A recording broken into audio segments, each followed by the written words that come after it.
If you're intelligent, capable, and self aware, but still feel stuck in your business, this episode is for you.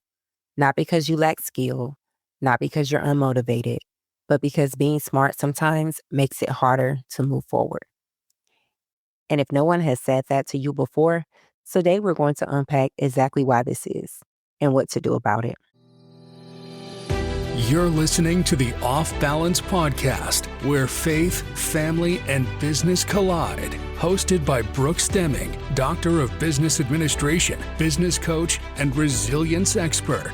Each episode features real-life conversations to help entrepreneurs like you build resilience and lead with confidence.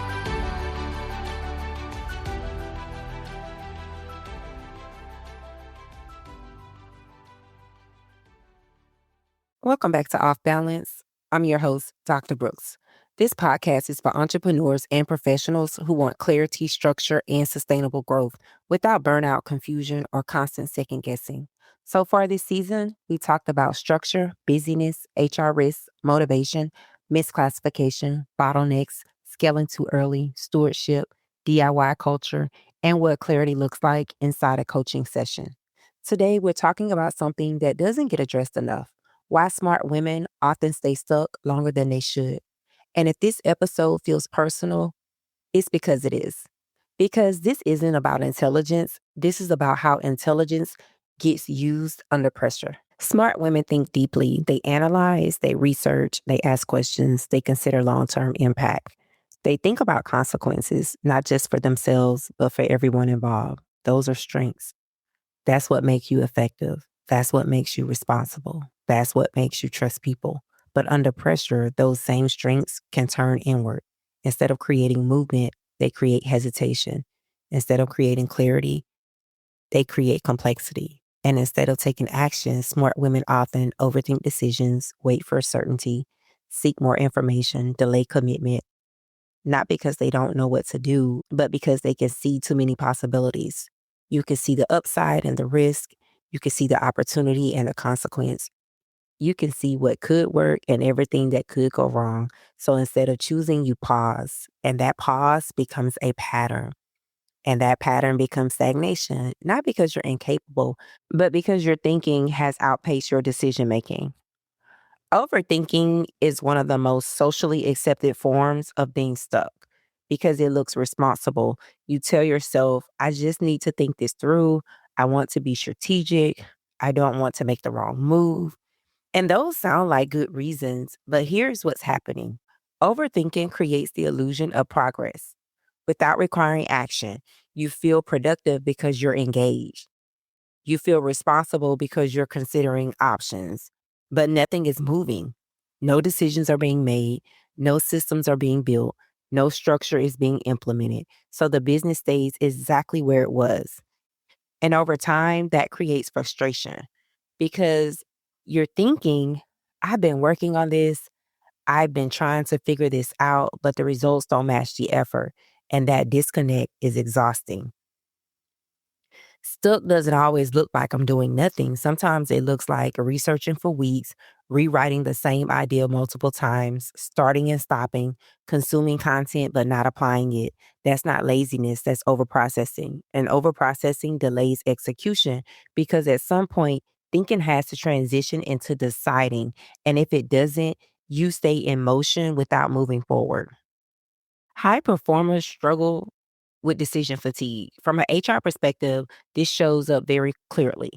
High performers are often the most at risk for burnout, not because they lack ability, but because they carry too much responsibility without structure. They hold themselves to high standards, they internalize outcomes, they feel responsible for getting it right.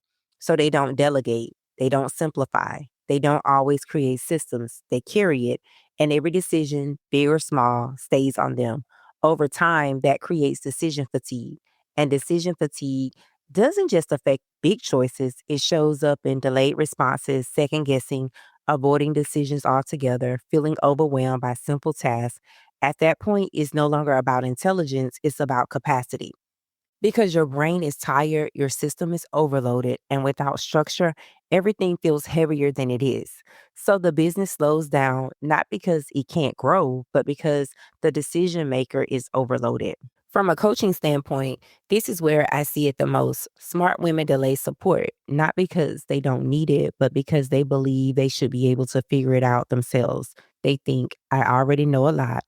I don't want to waste time. I should be further along than this.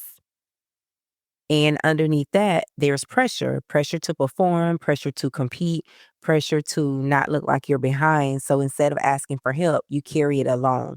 You keep thinking, you keep trying, you keep adjusting, but isolation slows clarity because you can't see your own patterns clearly when you're inside of them, right? Support doesn't mean weakness, it means speed. It shortens the distance between confusion and decisions. And for high performers, that distance is often where they stay stuck the longest. From an adult learning perspective, progress requires commitment. Learning is not just about consuming information, it's about applying it.